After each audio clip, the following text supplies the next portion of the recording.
Good evening friends. आज हम start कर रहे हैं सॉल्वेंसी रेशियो। आज हम स्टार्ट क्या कर रहे हैं? Solvency ratio. हमने जो पुरानी क्लासेस में स्टार्ट किया था वो स्टार्ट किया था लिक्विडिटी रेशियो, और लिक्विडिटी रेशियो में हमारे पास में 2 पार्ट्स थे, जिसमें हमने पढ़ा था करंट रेशियो और हमने पढ़ा था लिक्विड रेशियो। बेसिकली वहाँ हम बस ये जानना चाहते थे कि हमारी जो पोजीशन है वो कैश में कैसी है, ताकि हम जो करंट लायबिलिटीज़ हैं उनको हम कितने समय में या कितनी जल्दी से जल्दी पे ऑफ कर सकते हैं। बेसिकली जो हम सॉल्वेंसी रेशियो पढ़ रहे हैं, तो सॉल्वेंसी रेशियो हम पढ़ रहे हैं लॉन्ग टर्म के लिए। वो बेसिकली हमने पढ़ा था शॉर्ट टर्म के लिए, विद इन 12 मंथ्स की बात हो रही थी, और यहाँ हम बात कर रहे हैं लॉन्ग टर्म की। सॉल्वेंसी का देखिएगा मतलब सिंपल सा ये होता है कि जो आप लोन्स ले रहे हैं या जो एक्सटर्नल लाइबिलिटीज हैं जो आपने आउटर पार्टी से ली हुई हैं, तो उनको पेमेंट करने की जो आपकी क्षमता है, इफिशिएंसी है, वो है भी कि नहीं है। क्योंकि जब भी कोई आउटसाइडर जो पार्टी है जो आपको लोन दे रही है लॉन्ग टर्म के लिए, तो बेसिकली वो ये जानना चाहेगी कि आपकी कैपिटल के बेसिस पर क्या कैपेसिटी है। तो बेसिकली सॉल्वेंसी में हम ये समझ रहे हैं। सॉल्वेंसी में हम यहाँ पर हमने 4 पार्ट्स किए हैं, डेब्ट टू इक्विटी, फिर टोटल एसेट टू डेब्ट, फिर प्रोप्राइटरी और बेसिकली इंटरेस्ट कवरेज रेशियो। देखिएगा डेब्ट टू इक्विटी, यानी कि जो फर्स्ट हम स्टार्ट कर रहे हैं आज डेब्ट टू इक्विटी, तो डेब्ट टू इक्विटी जो है उसका हमने फॉर्मूला लिखा हुआ है डेब्ट अपॉन इक्विटी। इसका फॉर्मूला बहुत आसान है, क्योंकि डेब्ट टू इक्विटी यानी कि जो क्वेश्चन जो आपका फॉर्मूला, हम जिस फॉर्मूले की बात करें डेब्ट टू इक्विटी, तो उसके अंदर ही लिखा हुआ है डेब्ट और इक्विटी। तो बेसिकली यहां फॉर्मूला क्लियर हो जाता है डेब्ट अपॉन इक्विटी। इसका जो रेशियो है वो 2:1 आइडियल है। इसका रेशियो क्या है? 2:1 क्या है? आइडियल। लेकिन ये कम ज्यादा हो सकता है, ऐसा जरूरी नहीं हमेशा 2:1 ही रहेगा। अब हम ये बात करते हैं कि डेब्ट मतलब क्या है। ध्यान रखिए, डेब्ट का मतलब है यहां पर लॉन्ग टर्म डेब्ट। डेब्ट का मतलब क्या है यहां पर? लॉन्ग टर्म डेब्ट और लॉन्ग टर्म प्रोविजन। एक हमने पढ़ा था short term provision, short term में हमने पढ़ा था जो विद इन 12 मंथ्स की बात हो रही थी। ध्यान रखिएगा, नहीं तो आपको कंफ्यूजन होगा। अब डेब्ट की जो हमने बात की है, तो डेब्ट में मैंने यहां लिखा लॉन्ग टर्म बोरोइंग्स और लॉन्ग टर्म प्रोविजंस। बेसिकली हम इसको नॉन करेंट लायबिलिटीज भी कह सकते हैं। क्या कह सकते हैं? नॉन करेंट लायबिलिटीज भी कह सकते हैं। अब डेब्ट की इंफॉर्मेशन अगर आपको इस टाइप से दी हुई है, तो आप डेब्ट आसानी से निकाल करके लिख सकते हैं। लेकिन सपोज करिए ऐसी इंफॉर्मेशन नहीं दी है क्वेश्चन में, तो फिर कैसी इंफॉर्मेशन आपके पास होगी? ऐसे समय में हमें इसी का दूसरा फॉर्मूला याद करना पड़ेगा। इसका दूसरा फॉर्मूला मैंने यहां लिखा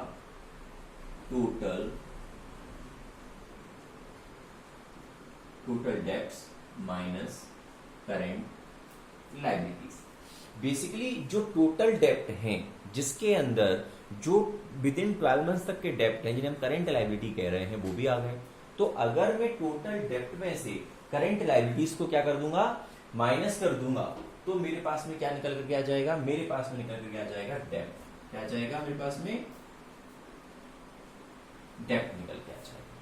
लेकिन सपोज कर लीजिए अगर ये भी मुझे क्वेश्चन में गिवन नहीं है, अगर ये भी मुझे क्वेश्चन में गिवन नहीं है, तो ऐसे समय में मेरे पास एक फॉर्मूला और बन जाएगा। मेरे पास में एक फॉर्मूला और बन जाएगा। तो वो फॉर्मूला मेरे पास में क्या बनेगा? तो वो फॉर्मूला मेरे पास में बनेगा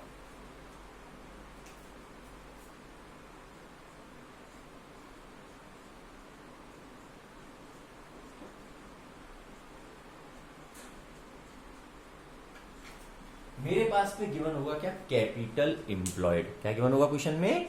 कैपिटल एम्प्लॉयड। तो अब देखिएगा कैपिटल एम्प्लॉयड, इसको मैं हमेशा एक बैलेंस शीट से याद करवाता हूं, आपको जल्दी याद हो जाएगा। बैलेंस शीट की अगर मैं बात करूं तो मैं एक छोटी सी बैलेंस शीट बना दूं।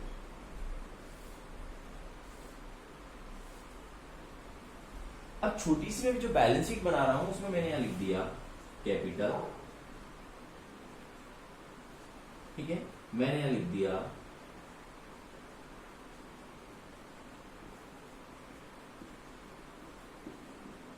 नॉन करेंट लायबिलिटीज, मैंने यहां लिख दिया करेंट लायबिलिटीज, ठीक है। तो बेसिकली अगर मैं इसे और इसे ऐड कर देता हूं तो ये मेरा बन जाता है कैपिटल एम्प्लॉयड। और अगर मैं इन दोनों को इधर से ऐड कर देता हूं तो ये मेरे पास बन जाता है टोटल डेप्थ। क्या बन जाता है मेरे पास में? Total depth. ठीक है, तो बेसिकली ये टोटल डेप्थ बन जाता है मेरे पास में। तो यहां आपको कंफ्यूजन नहीं होना चाहिए। इसका मतलब मेरा सिंपल सा ये कहने का है कि total depth minus current liability एक फॉर्मूला बन गया, एक मेरे पास में ये फॉर्मूला बन गया, और एक मेरे पास में कैपिटल एम्प्लॉयड में से अगर मैं माइनस कर दूं इसमें से इक्विटी, जो मैं ये बात कर रहा हूं, अगर मैं इसको माइनस कर दूं तो मेरे पास में क्या निकल के आ जाएगा? Non current liability. और नॉन करंट लायबिलिटी मतलब ये दोनों चीजें मेरे पास में निकल के आ जाएंगी। ध्यान रखिए। तो मेरे पास में डेप्थ के 3 फॉर्मूलेस बन गए। अब बात आती है मेरे पास में इक्विटी की। किसी बात आती है मेरे पास में इक्विटी। तो ध्यान रखिएगा, इक्विटी की अगर बात आती है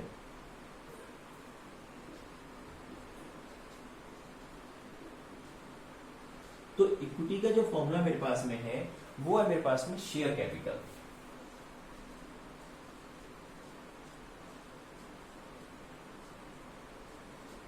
अब ध्यान ये रखना है आपको कि शेयर कैपिटल में इक्विटी शेयर कैपिटल भी आ जाएगा, प्रीफरेंस शेयर कैपिटल भी आ जाएगा। तो share capital plus reserve and surplus क्या आ जाएगा? Reserve and surplus. इस अप्रोच को मैं लायबिलिटी अप्रोच भी कह सकता हूं। क्या कह सकता हूं? लायबिलिटी अप्रोच भी कह सकता हूं। अब समझना आपको ये है इसके अंदर कि अगर मान लीजिए ये तो लायबिलिटी अप्रोच हो गई, अगर मान लो लायबिलिटी साइड की इंफॉर्मेशन नहीं है, अगर इस साइड की इंफॉर्मेशन जो है वो क्वेश्चन में गिवन नहीं है,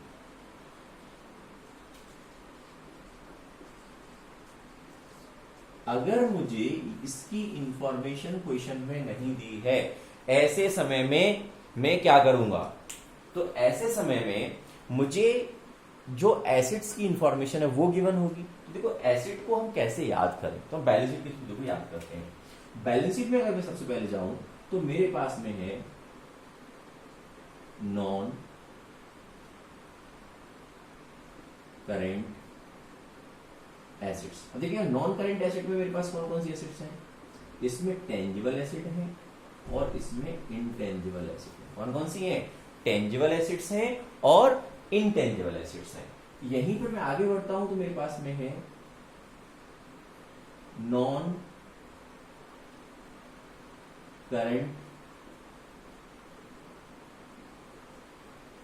इन्वेस्टमेंट। क्या है मेरे पास में? नॉन करंट इन्वेस्टमेंट है मेरे पास में। इसमें मेरे पास में है long term loan and advances. क्या है मेरे पास में? Long term loan and advances. ठीक है, इसके बाद में अगर मैं आगे बढ़ता हूं तो इसी में मेरे पास में है करंट एसिड्स। क्या है मेरे पास में? Current assets. इसी में करंट एसिड में मेरे पास सारी चीजें आ जाएंगी, करंट एसिड्स में मेरे पास में सारी चीजें आ जाएंगी। तो फॉर्मूला हमारे पास क्या इसका बन सकता है वो मैं आपको बताता हूं। ये ऐड कर दूं मैं, इसको ऐड कर दूं मैं, इसको ऐड कर दूं मैं, करंट एसिड्स को मैं ऐड कर दूं, तो ये मेरे पास में क्या आ जाएगी? टोटल एसिड्स आ जाएगी। क्या आ जाएगी मेरे पास में? टोटल एसिड्स आ जाएगी। और इस टोटल एसिड्स में से मैं माइनस कर दूंगा। क्या क्या माइनस कर दूंगा मैं टोटल एसिड्स में से?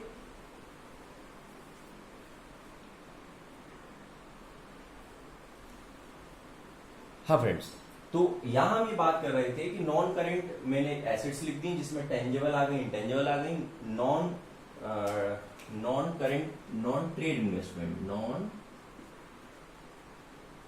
नॉन ट्रेड इन्वेस्टमेंट, करंट कह दिया, ट्रेड कह, नॉन ट्रेड इन्वेस्टमेंट हो गया मेरे पास में, long term loan and advance मेरे पास में हो गए, करंट एसेट्स मेरे पास में हो गई। तो ये फ्रेंड्स मेरे पास में आ गई टोटल एसेट्स। क्या आ गई मेरे पास में? Total assets.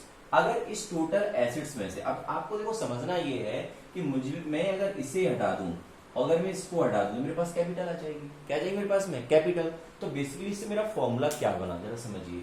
इससे मेरा फॉर्मूला ये बना, नॉन करंट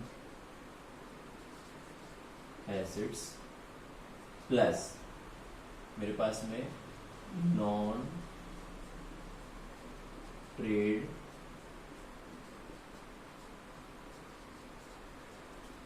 इन्वेस्टमेंट, फिर मेरे पास में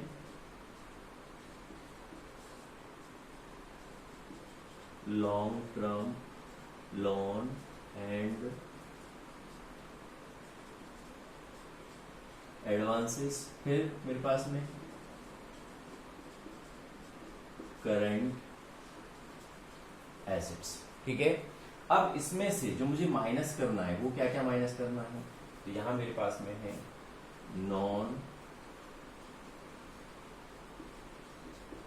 करंट लायबिलिटीज और करंट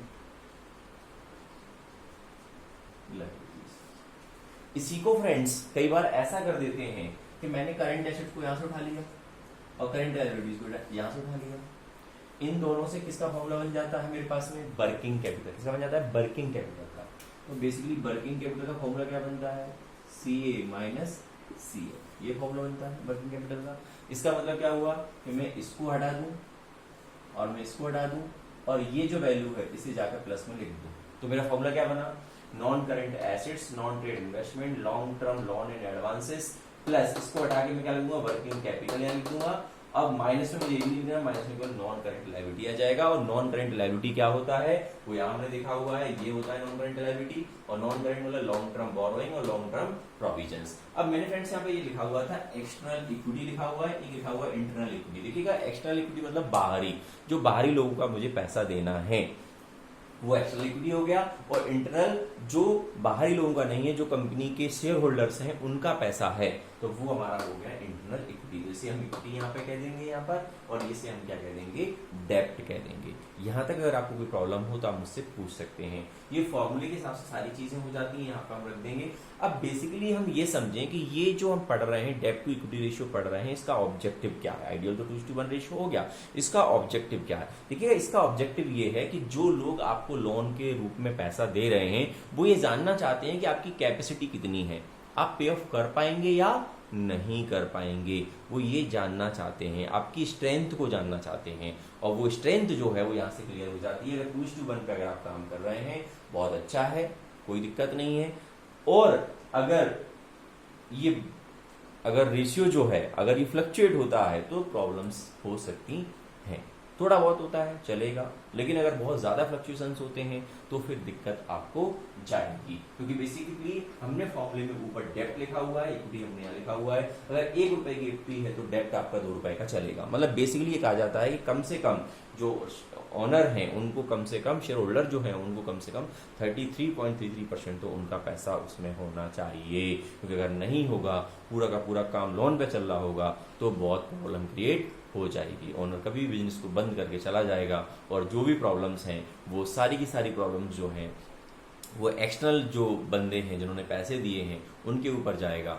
और नियर फ्यूचर में अगर वो कंपनी को बंद करना चाहता है तो कर देगा, क्योंकि उसमें उसका ज़्यादा लॉस नहीं होगा। इसीलिए कहा जाता है कम से कम ऑनर का 33.33% पैसा होना चाहिए। अब देखिएगा हम इसके क्वेश्चंस की बात अगर हम करते हैं कि इनके क्वेश्चंस आप कैसे सॉल्व करेंगे, तो हम इसको हटा देते हैं।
ये फ्रेंड्स हमें क्वेश्चन गिवन है और इस क्वेश्चन में हमको निकालना है डेब्ट टू इक्विटी रेशियो। क्या निकालना है, डेब्ट टू इक्विटी रेशियो। तो अगर क्वेश्चन में मैं डेब्ट टू इक्विटी रेशियो निकालता हूं तो अभी आपने फॉर्मूला पढ़ा,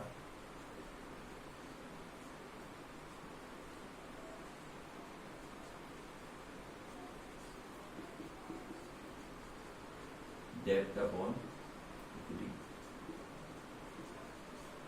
तो फ्रेंड्स सबसे पहले मैं अगर डेब्ट की बात करूं तो मुझे फॉर्मूला देखिए समझ में आ रहा है। टोटल डेब्ट मुझे दिए हुए हैं, करंट लायबिलिटी मुझे दी हुई है। इसका मतलब क्या हुआ, तो मेरा जो डेब्ट का फॉर्मूला है वो बनता है टोटल डेब्ट माइनस करंट लायबिलिटी, और टोटल डेब्ट जो है मेरे पास में वो है 1 लाख और माइनस 50,000, दैट इज अ डेब्ट इक्वल टू 50,000। तो मैं डेब्ट की जगह पर रख सकता हूँ 50,000। ये सारी चीजें आप वर्किंग नोट में करेंगे। अब आता है इक्विटी मेरे पास में। अब मेरे पास में क्या आ रहा है, इक्विटी।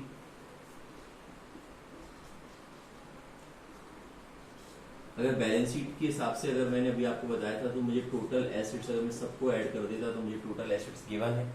इस साइड में मुझे क्या क्या हटाना पड़ेगा, मुझे टोटल डेब्ट हटाना पड़ेगा, क्योंकि जो भी बच जाएगा वो किस में आ जाएगा, इसके अंदर जो भी बच जाएगा वो किस में आ जाएगा, कैपिटल में आ जाएगा। तो टोटल एसेट्स माइनस टोटल डेब्ट, तो basically total assets 1,25,000 minus total डेब्ट यानी कि 1 लाख। मेरा जो आंसर आता है वो आता है 25,000। यहाँ रखूंगा 25,000। मेरा जो आंसर आ रहा है वो आ रहा है 2:1।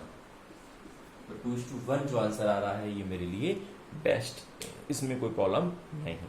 ठीक है, और क्वेश्चंस में आपको बताता हूँ।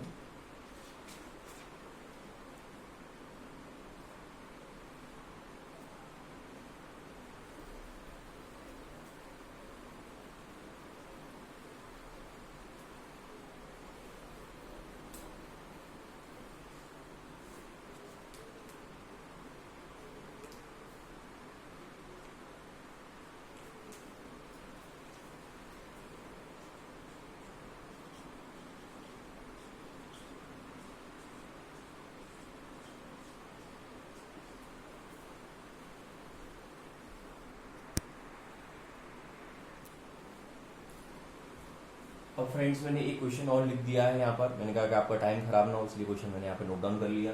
इक्विटी शेयर कैपिटल है मेरे पास में 2 लाख, रिजर्व एंड सरप्लस मेरे पास में 1 लाख, 10% की डिवेंचर यानी कि 350 और करंट लायबिलिटी है मेरे पास में 1 लाख। अब आपको वही फॉर्मूला आपको याद आना चाहिए। तो फॉर्मूला अगर मैं बात करूँ तो फॉर्मूला है मेरे पास में डेब्ट अपॉन इक्विटी। ये फॉर्मूला मेरे पास में डेब्ट अपॉन इक्विटी। अब डेब्ट की अगर मैं यहाँ बात करता हूँ तो ध्यान रखिएगा आपका डेब्ट यहाँ पर ये है, करंट लायबिलिटी हम लेते नहीं तो आपका डेब्ट ये है, यही आपका लॉन्ग टर्म बोरोइंग है। ध्यान रखिए डिवेंचर्स मतलब लॉन्ग टर्म बोरोइंग। ठीक है, तो ये 350 हो गया और इनको अगर मैं ऐड कर लेता हूँ 2 लाख और 153 मेरे पास में जाता है इक्विटी। तो देखिएगा फ्रेंड्स ये मेरे पास में हो गया 3,50,000 और इक्विटी की अगर बात करता हूँ तो मैं ऐड कर लेता हूँ तो ये हो जाता है मेरे पास में 3,50,000। ये मेरे पास में जो आंसर आ रहा है वो आ रहा है 1:1। आ रहा है 1:1। इस तरीके से इसके क्वेश्चंस आप प्रैक्टिस कर सकते हैं। धीरे धीरे फ्रेंड्स क्वेश्चंस का प्रैक्टिस करिए, क्योंकि काफ़ी लेंदी चैप्टर है, बहुत सारे फॉर्मूले हैं, फॉर्मूलों से फॉर्मूले बनते हैं, हम इनको याद नहीं रख सकते हैं। इसलिए आप बैलेंस शीट को माइंड में रखेंगे, सारे फॉर्मूले इधर से उधर बनते चले जाएंगे। अगर फ्रेंड्स आपको मेरी वीडियो अच्छे लग रहे हैं तो प्लीज़ इनको शेयर करिए, कमेंट करिए, कोई प्रॉब्लम्स हैं डिस्कस करिए, और आप अगर ज्वाइन करना चाहते हैं तो फ्रेंड्स इस नंबर पर 8839573906